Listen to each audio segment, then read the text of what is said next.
있습니다. 이 토마스 무어의 영혼의 돌봄이라고 하는 책이 1992년에 발간이 됐습니다. 이 책이 발간이 되고 이 뉴욕 타임즈 베스트셀러 리스트에 이 100주 이상이 이렇게 등극해 있는 대단한 기록을 세웠는데, 흥미로운 건 이 책이 발간된 이후에 이 영혼이라고 하는 어떤 제목을 쓴 책, 아니면 영혼에 관해서 다룬 책이 무려 800종이나 출간이 됐습니다. 다시 말해서 현대인들이 얼마나 이 영혼의 문제에 관심을 기울이고 있고, 또 자기의 영혼이 좀 더 이렇게 부유해졌으면 좋겠다, 변화됐으면 좋겠다, 이런 갈증이 있는지를 잘 보여주는 대목이죠. 사람의 존재, 우리가 이제 사람인데 이 사람의 존재는 크게 두 부분으로 나눕니다. 그걸 갖다가 이제 신학적으로 말하면 이분설이라고도 이야기를 하기도 하고, 또 삼분설이라고 이야기하기도 해요. 아마 들어보신 분들 계실 겁니다. 근데 통상 쉽게 말해서 영혼과 육체로 나눕니다. 영혼은 쉽게 말해서 우리의 속사람이고, 우리 육체는 겉사람이에요. 물론 이 영혼과 육체 둘 다 중요합니다. 가령 이제 대부분의 이단들이 여기서부터 발흥을 하게 되는데, 이 영지주의라 그러죠. 이 플라토닉 철학에서부터 비롯된 영적인 세계, 영은 선하고 육적인 세계, 육은 악하다, 이런 식으로 생각을 해서 영적인 지혜를 얻어야 되고, 대부분 현대의 어떤 이단들도 그런 식으로 이제 자극하잖아요. 이런 지혜를 획득해야지만이 구원에 이를 수 있다, 엉뚱한 이야기를 하는 거죠.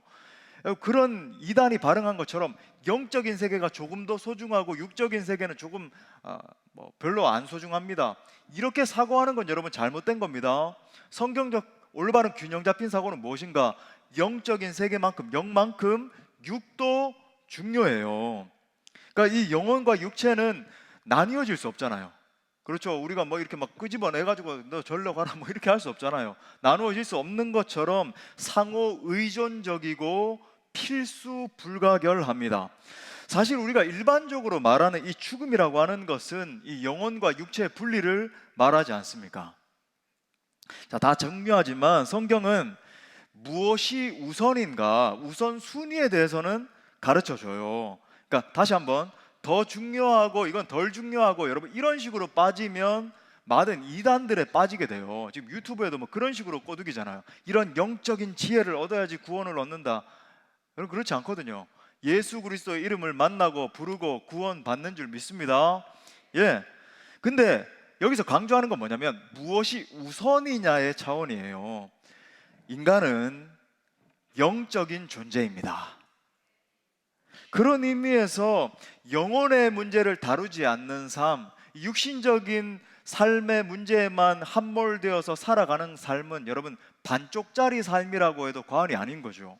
그래서 우리는 오늘 우리 이 영혼의 문제, 나의 이 영혼의 문제에 대해서 깊이 상고하고 다루고자 하는 겁니다. 왜냐하면 모든 축복의 비결이 바로 거기에 있기 때문이에요.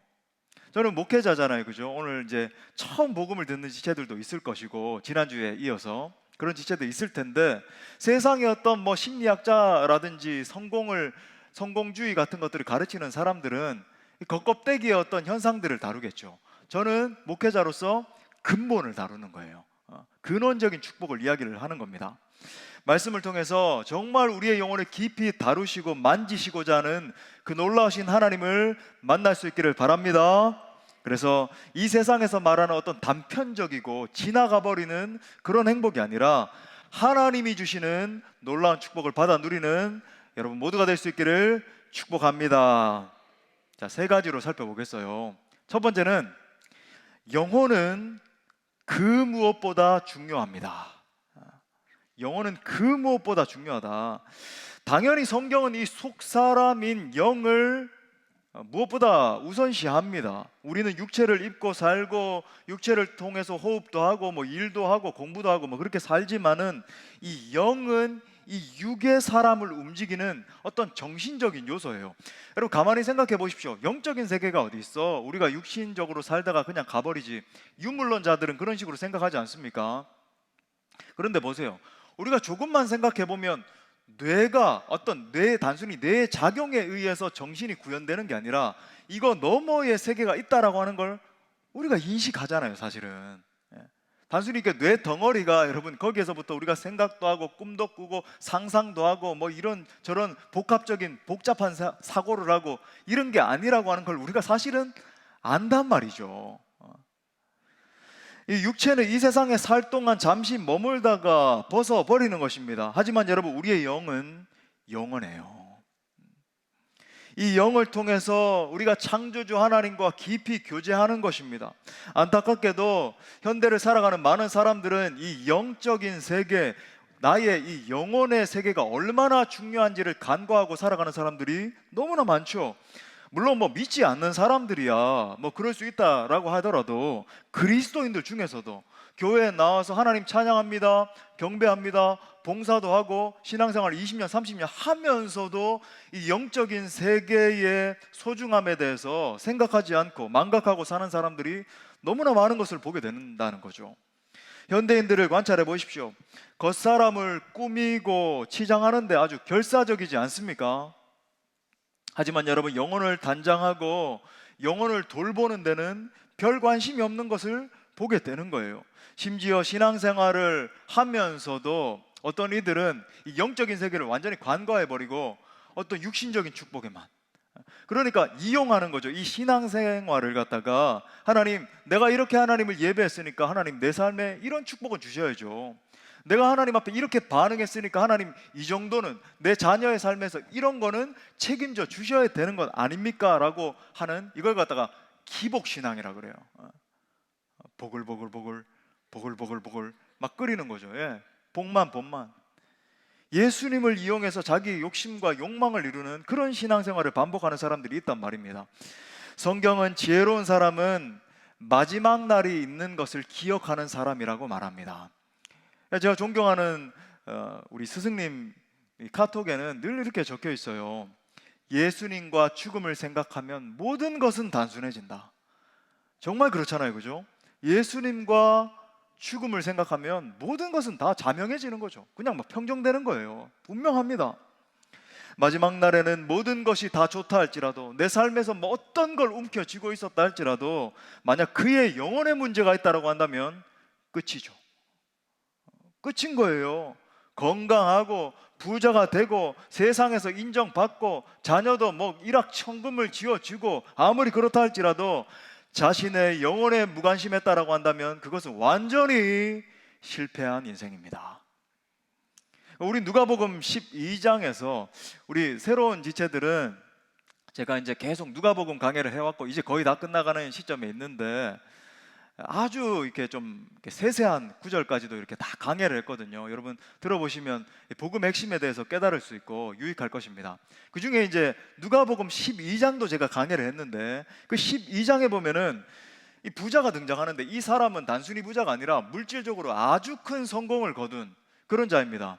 어떤 사람의 예일까요? 현대인들이 전부 다 거기 목숨 걸고 있는 사람의 전형적인 예죠. 전부 여기에 목매고 있잖아요, 전부 다. 그런 사람입니다. 하지만 그는 영혼을 고려하지 않고 살았고 그를 향해서 하나님이 뭐라고 말씀하시냐면 너는 어리석은 자라는 거예요. 너는 실패한 자라는 거예요. 우둔한 자다. 그렇게 아주 규정을 하십니다. 자, 누가복음 12장 19절부터 20절 말씀 보십시오. 이렇게 말해요. 또 내가, 부자가 그렇게 말하는 거예요. 내가 내 영혼에게 이르되 영혼아 여러 해 쓸 물건을 많이 쌓아두었으니, 마치 막 스크루지 맥더크처럼, 그죠? 돈의 바다에서 막 헤엄을 치고 내가 이렇게 많이 쌓아뒀네. 야, 안정감이 있다. 야, 나 이제 정말 성공했다. 평안히 쉬고 이제는 먹고 마시고 즐거워하자 하리라 하되 하나님은 어떻게 보시는가? 하나님은 이르시되 어리석은 자여. 영어로 뭔지 아세요? You stupid 그래요. 너 이 바보 멍청이라는 겁니다. 어리석은 자여 오늘 밤에 내 영혼을 도로 찾으리니 그러면 내 준비한 것이 누구의 것이 되겠느냐. 이 세상 사람들이 갈구하는 그 모든 것을 뭐 소위 우리말로 쟁여놓고, 그죠? 거기에서 헤엄을 치고 막 누리고 안정하다, 이제는 내가 평안하다, 그렇다 할지라도 영혼을 잃어버린다라고 한다면 아무런 의미가 없다라고 하는 말이에요. 미국의 강철왕 카네기는 이렇게 말했습니다.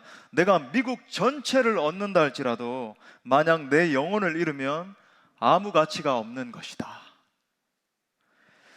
사랑하는 여러분, 인생의 그 어떤 진리보다 소중한 진리가 바로 내 영혼을 돌보는 것입니다. 기억하십시오. 한 영혼의 무게는 천하보다 무거운 거예요. 자, 두 번째 진리.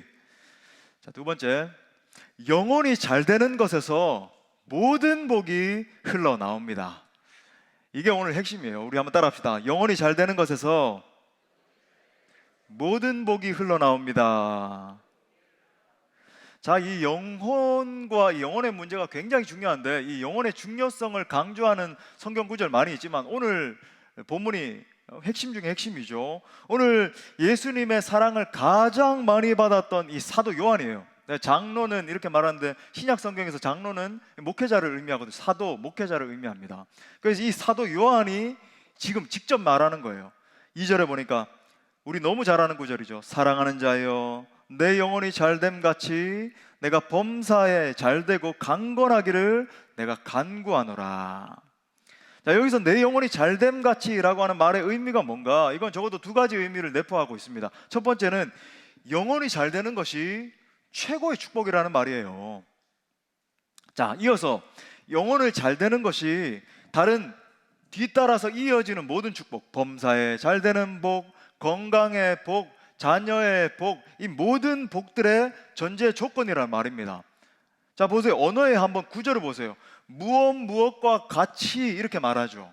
그러니까 이 선행 조건, 지금 이렇게 내가 언급하고 있는 이 선행 조건과 같이 뒤에 따라오는 것이 이루어지기를 원한다, 지금 이런 구조로 되어 있잖아요. 그렇기 때문에 영혼이 잘 되는 것이 다른 뒤에 따라오는 모든 복들의 선제 조건이라고 하는 말이에요. 자, 그렇다면 지금 사도 요한이 말하는 요지는 이렇습니다. 즉, 가요야, 내가 너의 영적인 상태를 보니까, 네가 지금 행하고 있고 너의 그 영혼의 그 상태를 보니까 네가 정말로 잘하고 있고 사랑스럽기 그지없다. 그러니까 너의 영혼이 지금 잘 되고 있는 것처럼 너의 일상생활에 그 범사도, 사업이라든지 가정이라든지 자녀의 어떤 문제라든지 이 모든 것들이 잘 되고, 심지어 건강의 문제, 건강하게 되기를 내가 축복한다. 그리고 그렇게 되기를 내가 하나님 앞에 전심을 다해서 간구하며 기도한다. 이렇게 말하고 있는 거예요. 영혼이 잘 되는 것이 모든 축복의 선결 요건입니다. 여러분, 모든 축복의 비결은 쉽게 말해 하나님과의 바른 관계에 있어요. 하나님과 바른 관계가 되면 모든 것이 열려지게 됩니다. 하나님과의 친밀한 관계가 인권도, 물권도, 모든 형통도 가져오는 거예요. 반대로 영이 잘 관리되지 못하면 다른 모든 것들의 흐름이 왜곡되기 시작하는 겁니다. 여러분, 아무리 뭔가 잘 되는 것 같고 현상적으로 잠깐 뭔가 위기를 넘긴 것 같고 하더라도 하늘 문이 닫히면요, 소용없는 거예요. 하나님과의 이 소통의 문, 시온의 대로가 이렇게 열려 있어야 되는데 그게 닫혀지게 되면 다 닫히는 겁니다. 사랑하는 여러분, 영혼이 잘됨 같이 범사도 잘 될 줄 믿습니다. 여러분, 이 미국의 스탠리 템이라고 하는 이 사업가를 들어보신 적 있으십니까? 이 스탠리 템 아주 유명한, 미국 사람들은 사실 이제 다 아는 그런 사업가거든요. 그는 은을 생산해서 사업에 단순히 조금 성공한 게 아니라 굉장히 크게 성공한 부자였고, 선교 지원 사업을 얼마나 열심히 했던 그런 하나님의 사람이었습니다. 이 스탠리 템은 공장 정문에다가 뭐라고 적어놨냐면 그리스도가 정답입니다. Christ is the answer. 이렇게 적어놨어요. 그래서 지나가는 사람들마다 그 문구들을 이렇게 크게 보고 그랬는데, 그는 자신을 찾아온 사람들에게 전도도 하고 상담도 해주고 하면서 사업의 문제는 사실 믿음의 문제입니다 라고 그렇게 말해줬다 그래요. 여러분, 이 스탠리 템의 책이 우리 한국에도 이제 번역이 돼서 한 2권 정도 있거든요. 그래서 제가 절판이 됐는지 그랬는지는 확인은 못 해봤습니다만 아무튼 2권이 이렇게 있습니다만 여러분 한번 읽어보십시오. 그 스탠리 템이 이렇게 극적으로 하나님 앞에 이렇게 헌신하는 사업가가 된 계기가 있어요. 어느 날 새벽에 예배당에서 눈물을 흘리면서 기도를 하고 있는데 갑자기 물에 빠져서 허우적거리고 있는 이 베드로의 모습이 떠오른 겁니다. 그 베드로의 모습이 마치 자기 모습처럼 생각이 돼서 하나님 앞에 펑펑 울면서 이렇게 소원 기도를 드렸어요. 하나님, 이제부터 제가 경영하는 회사는 주식의 50%가 하나님의 것입니다. 회사의 이익금 중 51%는 무조건 하나님 앞에 바치겠습니다. 그 이후에 하나님이 사업에 복을 주셔서 막 회사가 놀랍도록 번창하기 시작한 거예요. 그런데 또 한 번의 이제 인생의 전환기가 찾아오게 됩니다. 1955년에 이 남미에 있는 원주민 교회에 선교를 가서 앞에서 이제 간증을 하는데 많은 사람들이 예수님을 영접하기 위해서 막 뒤에서부터 몰려오고 있는 겁니다. 바로 그 극적인 순간에 예수님께서 그의 마음에 역사하신 거예요. 이렇게 묻는 이 성령의 음성을 들은 겁니다. 스탠리, 이 세상에서 가장 값진 것이 무엇이지? 예, 영혼을 구원하는 것입니다. 스탠리, 100년 후에 가장 크게 남는 투자는 무엇이지? 예, 영원한 것에 대한 투자입니다. 그렇다면 너의 모든 사업을 다 내게 넘겨주지 않겠니? 그때 그가 이렇게 말했어요. 아니 주님, 이미 51%를 드렸잖아요. 그러자 주님이 이렇게 말씀하셨어요. 스탠리, 나는 너를 위해 십자가 위에서 모든 것을 다 지불했지 않니? 그런데도 너는 내게 넘겨주지 않겠다는 말이니? 언젠가는 썩어 없어질 너의 사업을 영원한 보물로 만들어 주려고 그러는 것이야. 결국 그가 이렇게 고백을 했습니다. 주님, 감사합니다. 제게 있는 모든 것을 다 주님 앞에 드리겠습니다. 그 일 이후에 실제로 하나님께서 그의 사업 가운데 엄청난 사업에 기름 부음을 막 부어주기 시작하는데 처음보다 4배나 더 큰 공장을 짓게 됐고 생산량은 말할 것도 없고요. 회사가 점점 더 번창을 했습니다. 당시 이제 50년 전의 일인데 스탠리 템이 이제 소천한 지가 한 10년 정도밖에 되지 않거든요. 네, 해마다 그 당시에 선교 사역에 100만 불 헌금하는 것을 목표로 해가지고 매해마다 이렇게 사역을 위해서 더 많이 헌신을 했고, 놀라운 건 뭐냐면 그의 말년에는 자신이 가졌던 이 회사의 주식을 전부 다 팔아서 세계 선교 사역에 기부하고 주님 품에 안겼습니다. 여러분 보십시오. 이 영혼의 문제와 하나님과의 관계이죠. 이 문제와 실제 내 삶의 문제는요 완전히 직결돼 있어요. 영혼이 하나님과 연결되어 있지 못하면 사업도 잘못되는 겁니다. 반대로 내 영혼이 하나님 앞에 올바로 서 있으면 단순히 사업이 잘 되고 승승장구하고 이런 걸 넘어서서 내 인생 전체가 하나님 앞에 붙들림 받아서 놀랍게 쓰임받는 역사가 일어나게 되는 것입니다. 더불어 사업의 문제뿐만 아니라 이 영혼이 잘 되면 건강도 좋아지게 되는데, 여러분 주변에 이런 예는 정말 많죠. 한 의학 보고서에 의하면 신체적인 문제로 의사를 찾는 환자의 50에서 약 70%가량이 마음이라든지 어떤 영적인 세계에서도 문제가 있는 그런 사람이었다고 합니다. 마음이 병들었기 때문에 점점 그죠? 거기에 짓눌려 있다가 육신이 막 병들기 시작하는 거죠. 그러니까 현대인들이 주요 어떤 질병이 발병하는 이유 중에 하나가 스트레스 때문이라 그러잖아요. 이건 너무 잘 알잖아요. 패배의식이라든지 마음속에 깊이 막 쌓이는 어떤 절망감, 원망, 탐욕, 분노, 그죠? 타인을 향해서 용서하지 못하는 그런 마음, 이런 것들이 점점 쌓이고 있다가 마음만 병드는 게 아니라 육신까지도 전부 다 병드는 거예요. 마음이 건강해야 육체도 건강한 겁니다. 제가 참 좋아하는 분 중에 한 분이 이 스위스의 아주 탁월한 신학자이기도 하시고 정신분석학자이신데 폴 트루니에 우리 한국 발음으로, 이분 책도 여러분 어떤 책도 좋아요. 굉장히 좀 깊어요. 이 폴 트루니에 책은, 이분의 책 중에 이 인간 치유라고 하는 대표작이 있죠. 거기에서 이런 내용을 소개하고 있습니다. 소식이 끊겼던 의대 동창생으로부터 연락이 왔는데 불행하게도 그는 재생불량성 빈혈이란 난치병을 앓고 있었다. 그는 12에서 15 정도가 정상인 헤모글로빈 수치가 5 이하로 떨어져서 고통을 받고 있었다. 그러던 그가 마음속에 품었던 증오와 분노의 문제를 하나님께 고백한 후 죄책감으로부터 자유롭게 되자 헤모글로빈 수치가 즉시 정상으로 회복됐다.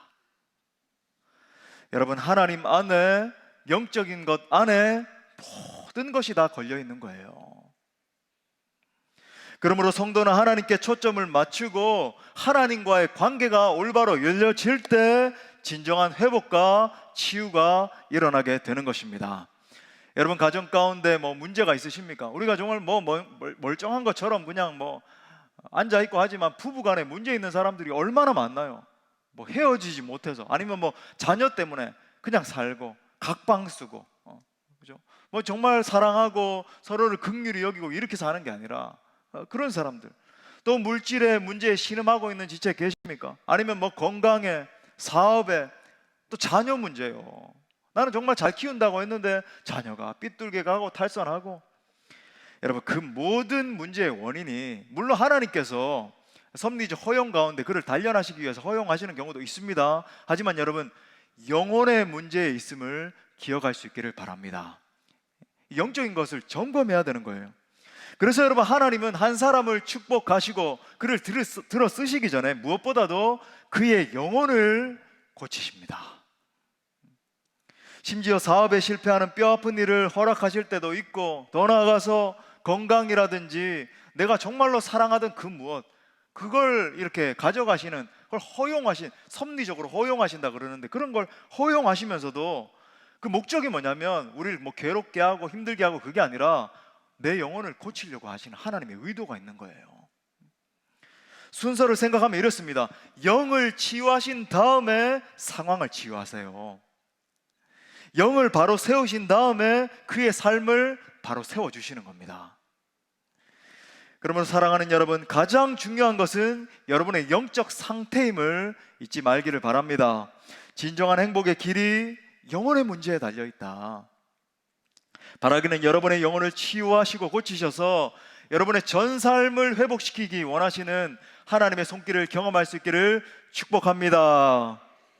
자, 마지막 세 번째로 적용점이에요. 그럼 어떻게 해야 되냐는 거예요.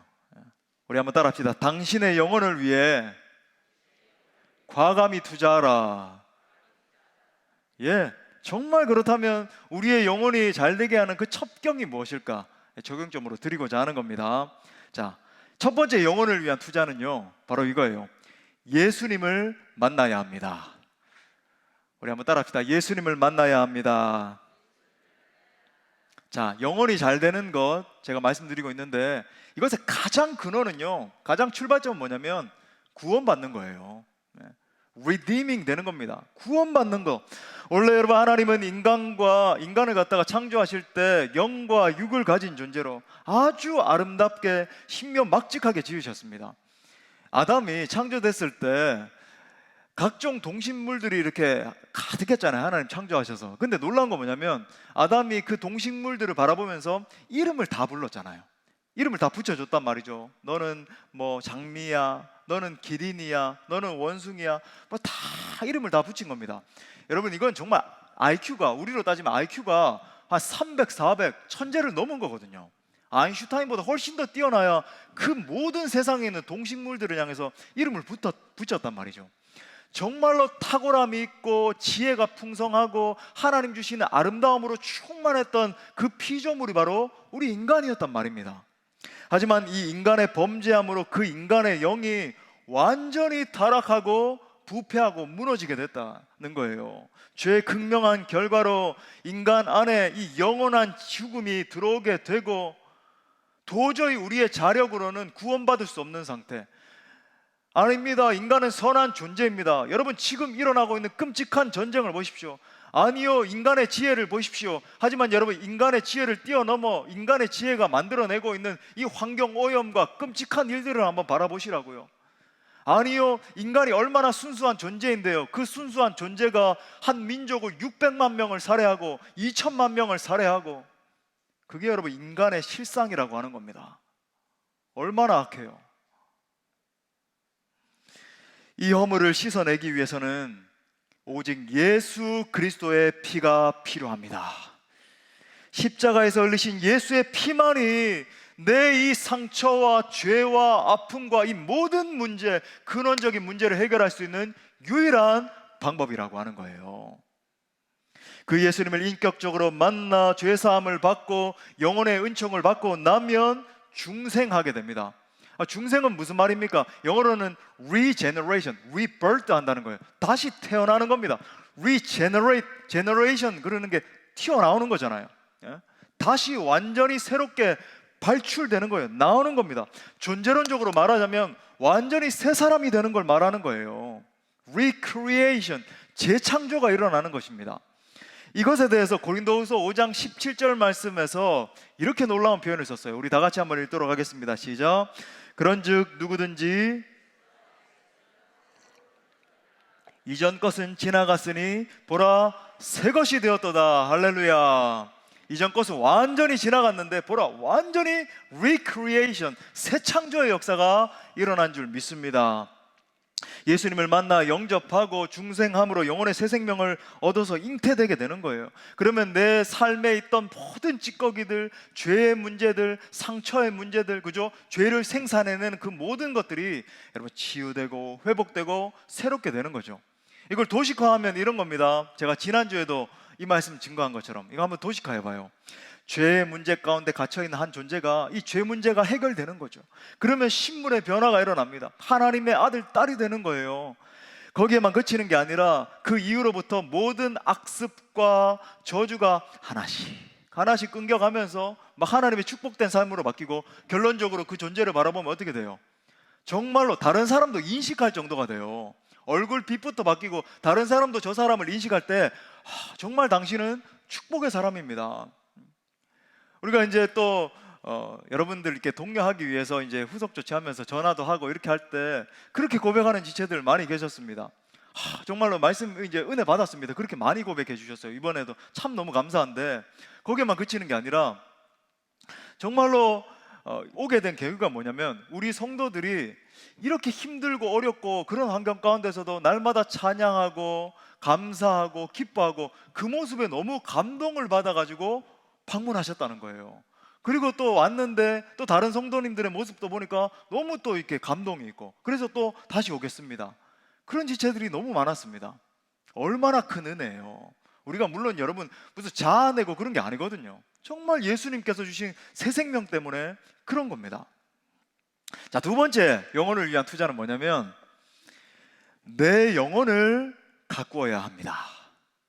이것도 한번 따라합시다. 내 영혼을 가꾸어야 한다. 여러분 뭐든지 관리하려고 하면은 관심을 가지고 시간을 투자하고 노력을 해야 되잖아요. 그죠? 뭐 외모를 가꾸기 위해서도 뭐 가가지고 전기도 한번 굽기도 하고 그죠? 뭘 하는 뭐 5만 5천 원짜리 사가지고 발라보기도 하고 뭐 그래야 되잖아요. 뭐 근육 여러분 우리 또 형제들은 근육 운동하기 위해서도 얼마나 그죠? 막 5kg, 10kg 막 들고 알통 한번 눌러도 보고 형제들 얼마나 거울에 이렇게 많이 비춰보나요? 그렇게 해야 되는 것처럼 똑같아요. 우리의 영혼을 위해서도 훈련하고 가꿔야 된다는 거예요. 영혼이 이제 구원을 받았습니다. 예수 믿었어요. 아멘. 신앙생활 하겠습니다. 거기에만 머물면 안 돼요. 영혼을 가꾸어 나가야 된다. 성경에 보면 이제 경건을 훈련하라 이렇게 또 권면을 하거든요. 트레이닝 해야 된다. 가꿔야 된다. 그러니까 경건이라고 하는 것은 쉽게 말해서 훈련의 열매예요. 막 노력한 열매인 겁니다. 그래서 여러분이 마치 헬스장 가서 막 역기도 들고 아령도 들고 이렇게 하는 것처럼 경건도 연습하셔야 되는 거예요. 자, 그렇다면 경건을 연습하기 위해서 훈련을 하기 위해서 먼저 출발 질문을 던지셔야 돼요. 나는 과연 사람들과 교제하기 위해서 SNS도 하고 그 다음에 이제 또 심심하니까 유튜브도 하루에 막 2시간, 3시간씩 보고 TV도 보고 하는데 그만큼 투자하면서 내 영혼을 위해서는 내가 얼마나 투자했는지를 여러분 한번 질문을 던져 보셔야 돼요. 과연 나는 말씀을 하나님의 음성인데 이게 하나님의 말씀인데 하나님의 이 말씀인 성경을 얼마만큼 묵상하고 있는가? 정말 기도라고 하는 거 하나님과 대화하는 거거든요. 쉽게 말해서 그 하나님과 대화하는 것을 얼마나 내가 투자하고 노력하고 훈련하고 있는가 스스로 질문을 던져봐야 된다는 거죠. 자, 그래서 이걸 적용점으로서 세 가지만 말씀드릴게요. 그럼 어떻게 트레이닝 할 수 있겠습니까? 첫 번째는 이 말씀 묵상이에요. 여러분 이 말씀 묵상은 마치 우리의 영혼의 생명을 불어넣는 사도 바울의 비유인데 신령한 젖과 같다. 그 다음에 이제 사도 베드로도 이렇게 말해서 신령한 젖이다. 엄마에게서 나오는 그 젖이다. 그렇게 표현을 했거든요. 자, 그래서 우리 사도 베드로의 음성도 들어봅시다. 베드로전서 2장 2절 우리 다 같이 읽어보겠습니다. 시작. 갓난 아기들 같이 순전하고 신령한 젖을 사모하라. 이는 그로 말미암아 너희로 구원에 이르도록 자라게 하려 함이라. 여러분, 그러니까 묵상이라고 하는 것, 이 신령한 젖이라 그랬는데 생명줄인 거죠. 만약에 아기에게 여러분 부모의 이 엄마의 젖이 공급되지 않으면 어떻게 되나요? 점점 쇠약해지다가 죽는 거예요. 그런 것과 마찬가지다. 우리 공동체 이제 여러분이 가정교회 들어가고 하면 가정교회 리더들이 여러분에게 묵상합시다. 우리 이제 성도들은 5일 이상 이제 하자 이렇게 돼 있거든요. 그러니까 여러분들은 시작할 수 있어요. 우리 주보에 보면 묵상 본문이 이렇게 나오지 않습니까? 중간에 보면 이게 이제 우리 새벽기도 본문이기도 하고 묵상 본문이거든요. 이걸 갖다가 생명의 삶 본문인데 뭐 구독하셔도 좋고, 아니면 생명의 삶 라이트라고 있어요. 어플리케이션을 다운받으면 본문도 나오고 거기에 대한 간단한 해설도 나옵니다. 그거 무료예요. 생명의 삶 라이트. 그걸 통해서 이렇게 보면서 묵상하실 수도 있고, 매일매일 묵상하십시오. 그 다음에 기도하는 일도 게을리하지 않아야 돼요. 기도는 쉽게 말해서 영혼의 호흡과 같거든요. 보세요. 생기와 같다는 거죠. 에스겔서 보면 이걸 생기로 표현을 했는데, 생기가 기도하면서 내 안에 점점 충만이 차오르면 어떤 일이 일어날까요? 생명력이 생기고 활력이 생기고, 그래서 그 영적 부흥이라고 하는데, revival, 부흥이 일어나서 나를 통해 성령 충만함이 임해서 다른 사람들까지 살리고 내 일생을 통해서 하나님께 영광을 올려드리고, 이런 믿음의 선순환이 일어나는데, 반대로 기도를 통해서 내 안에 영적인 이 활력이 공급되지 않으면 어떻게 될까요? 하나님과 교제가 끊어지면, 뭔가 뭐 부흥이 일어나고 막 충만한 사람이 되고, 이건커녕 점점 영향력이 없어지고 쇠약해지고 하다가 뭐 그래 도태되는 거죠. 하나님의 성품에 참여한 자로 세워지지 못하는 겁니다. 자, 더 나아가서 한 가지만 더, 예배에 성공하셔야 됩니다. 이거 한번 따라해요. 자신의 가슴에 한번 손을 얹고, 예배의 성공이 인생의 성공입니다. 정말 그렇습니다, 여러분. 예배에 성공해야 인생에 성공해요. 어떤 지체들은 지금처럼 막 롱 위켄드, 그죠? 한국말로 긴 주말 이런 시간이 되면은 우리 바다로 가자, 주일에 한번 이렇게 빠져도 괜찮지. 거기에서부터 사탄의 시험이 들어오는 거죠. 정말 내가 어디에 있든지, 아니면 좀 멀리 이렇게 가셨다 그러면 정말 거기에서도 주일 성수하실 수 있고, 그죠? 출장을 갈 수도 있고 그렇잖아요. 사수해야 되는 거예요, 이 주일 성수는. 마치 여러분, 이 예배라고 하는 것은 우리가 영양제로 따지면은 종합 비타민이라 그럴까요? 종합 영양제와 같아요. 정말 하나님으로부터 찬양하고 기도하고 말씀에 귀를 기울이는 가운데서 정말 거듭난 영이 무럭무럭 자라날 수 있는 그런 장이 예배라고 하는 겁니다. 미국의 하버드 의대가 밝혀낸 100세 장수법이라고 하는 책에 나오는 이야기인데, 그 중에 특히 이제 하버트 벤슨 박사가 교회에 꾸준히 다니는 사람과 그렇지 않은 사람을 이제 대상으로 스트레스, 혈압, 암 같은 이 여러 분야에 걸쳐서 이제 비교를 했는데, 교회에 다니는 사람이 교회에 다니지 않는 사람보다도 훨씬 더 건강하고 장수했다라고 하는 그 통계를 낸 겁니다. 왜냐하면은 교회에 다니는 사람은 기도하고 찬송하고 말씀에 귀를 기울이고 하는 가운데서 내 안에 있는 어떤 독소들, 스트레스들, 상처들, 아픔들 같은 것들을 다 토설해내고, 그죠? 고백하고, 그렇게 해서 마음에 평안함이 있는데, 교회 다니지 않는 사람들은 그런 게 없더라는 거예요. 영혼의 축복, 영혼의 공급을 하나님으로부터 충만하게 공급받을 수 있기를 바랍니다. 마지막 세 번째, 이 영혼을 위한 투자는 뭐냐면 진리 안에서 행해야 합니다. 이것도 한번 따라 선포합시다. 진리 안에서 행해야 한다. 자, 이제 사도 요한이 이렇게 쭉 가이오를 향해서 권면을 하다가 마지막 3절 하반절에 이렇게 말하네요. 가이오 너가 진리 안에서 행한다 하니 내가 심히 기쁘다. 여기서 이제 진리 안에서 행한다라고 하는 것은 믿음 안에서 행한다, 예수님 안에서 실행하는 믿음, 그걸 말하는 거 아니겠습니까? 매일매일의 삶에서 단순히 진리를 알고 교회만 나와서 그냥 찬송만 하고 가서 삶은 따로 예배 따로 이렇게 사는 게 아니라, 정말로 삶 가운데서 물론 완전하진 않겠지만 사력을 다해서 노력하고 정말 진리를 행하기 위해서 그렇게 사는 삶을 말하는 거죠. 당시에 여러분, 이 가이오는 소아시아 교회 장로였는데 그는 교회를 찾아오는 많은 나그네들, 무명의 전도자들, 핍박을 피해서 온 성도들을 갖다가 초청해서 얼마나 잘 돌봐줬다 그래요. 여러분, 그래서 가이오에게 한번 이렇게 대접을 받고 간 사람들은 그걸 갖다가 기억을 해서 얼마나 그게 이제 막 인구의 회자가 됐는지 5절과 6절처럼 가이오를 막 칭찬한 겁니다. 칭찬받을 만큼. 얼마나 놀라운 하나님의 사람입니까? 여러분, 하나님의 사람의 특징이 무엇인가요? 뭔가 뭐 대단한 일을 꾸미고, 그죠? 뭐 대단한 뭔가를 하고 어떤 말을 하고 그런 게 하나님의 사람 특징이 아니라요. 하나님의 사람은 사람을 사랑하는 사람이에요. 사람을 환대하는 겁니다. 사람을 향해서 불쌍히 여기고 긍휼히 여기고 감싸는 마음이 있는 거죠. 용서하는 마음, 베푸는 마음, 그런 사람이 진짜 하나님의 사람이에요.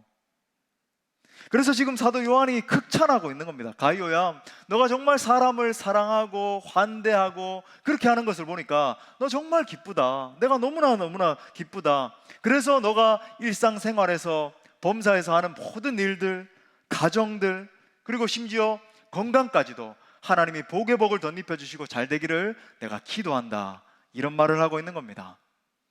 그러니까 영적 리더였던 사도 요한이 바라보기에, 그죠? 가이오가 너무나 귀하고 사랑스럽게 보였던 거예요. 사랑하는 여러분, 예배 시간에 받은 은혜와 깨달음을 그냥 뭐 날려버리고 그냥 여기서만 은혜 받고 감성적으로 조금 움직이고 거기에 그치는 게 아니라 즉시 그 깨달음을 실천할 수 있기를 축복합니다. 하나님은 순종하는 자에게, 정말 기쁨으로 감사함으로 순종하는 자에게 영적으로나 육적으로나 복을 내려 주십니다. 말씀의 결론을 맺겠어요. 오늘 영혼이 잘 되는 것이 곧 범사의 축복을 받고 또 육신적인 건강까지도 얻는 비결이라고 말씀드렸습니다. 이걸 달리 말하면 하나님의 축복은 어떤 종교인이 아니라, 종교 행위를 반복하는 그런 사람이 아니라 진정한 신앙인에게 임하는 것이다. 진정으로 예수님을 만나 변화되고 새 사람이 된 사람에게 하나님은 복과 능력을 부어주시고 그 차원뿐만 아니라 당신의 나라를 위해서 놀랍도록 써주시는 것입니다. 하지만 여러분 기억하세요. 모든 축복 중에 축복은 예수 그리스도와의 만남인 줄 믿습니다. 페니실린을 발견한 사람은 알렉산더 플레밍, 여러분 잘 아시죠? 이 플레밍인데 1928년부터 인플루엔자가 이제 돌면서 많은 사람들이 막 수백만, 수천만 명이 사실 이제 죽었잖아요. 그래서 바이러스에 대한 연구를 집중적으로 하다가 이제 플레밍이 페니실린을 발견하게 됐지 않습니까? 1년에 막 수천만 명씩 이렇게 죽어나가는 그런 상황에서 이 플레밍이 페니실린 발견했을 때 온 인류가 참 극찬을 했고, 20세기의 최고 위대한 발명이 두 가지가 있는데, 하나는 뭐냐면 우리 에디슨이 전기를 발명한 것과 그 다음에는 이제 플레밍이 페니실린을 발견한 것이다. 그래서 나중에 플레밍이 이제 노벨 의학상까지 받지 않습니까? 최고의 과학자가 되죠. 이 노벨상을 받는 날 이제 기자가 플레밍에게 이렇게 물었습니다. 선생님, 일생 동안 발견한 것 가운데 가장 귀한 것이 무엇입니까? 이때 플레밍이 말했어요. 제가 일생 동안 발견한 제일 귀한 발견은 첫째, 제가 죄인인 것을 발견했다는 것. 두 번째는 나의 죄를 위하여 십자가에 못 박혀 돌아가신 예수님이 나의 구주라는 것을 발견했다는 것입니다. 사랑하는 형제 자매 여러분, 축복의 근원이 되시는 예수 그리스도를 만날 수 있기를 바랍니다. 나아가 여러분의 영혼 모두가 변화를 받고 정말로 하나님 주시는 풍성한 복들을 받아 누릴 수 있기를 바랍니다. 아무쪼록 여러분의 영혼이 잘됨 같이 정말 범사가 잘 되고 자녀들까지 잘 되고 강건하시기를 간절히 축원합니다. 우리 말씀을 주신 하나님께 영광의 박수 올려드리겠습니다. 다 같이 일어나셔서 우리 찬양하고 기도하겠습니다.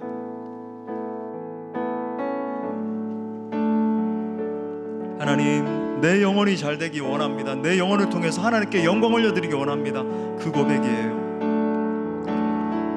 나의 영혼이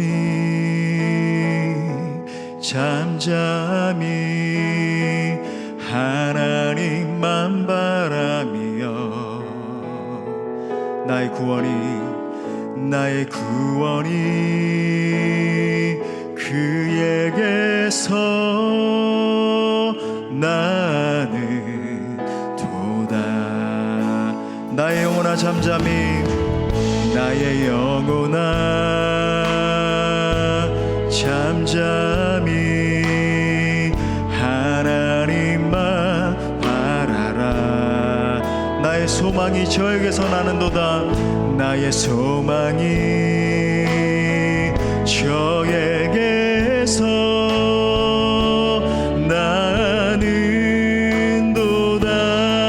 오직 주만이, 오직 주만이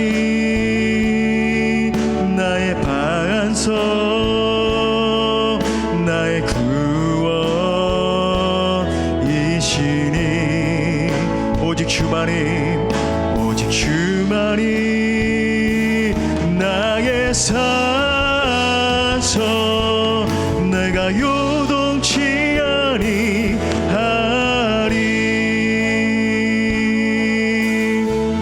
나의 영혼이 간절히 여호와를 갈망합니다. 나의 영혼이 간절히 여호와를 갈망하며 나의 입술이, 나의 입술이 여호와를 찬양하리. 나의 영혼이 즐거이, 나의 영혼이 즐거이 여호와를 따르리니. 나의 평생에, 나의 평생에 우리 결단하며 고백해요. 여호와를 송축하겠습니다. 주님 송축하리. 오직 주만이, 오직 주만이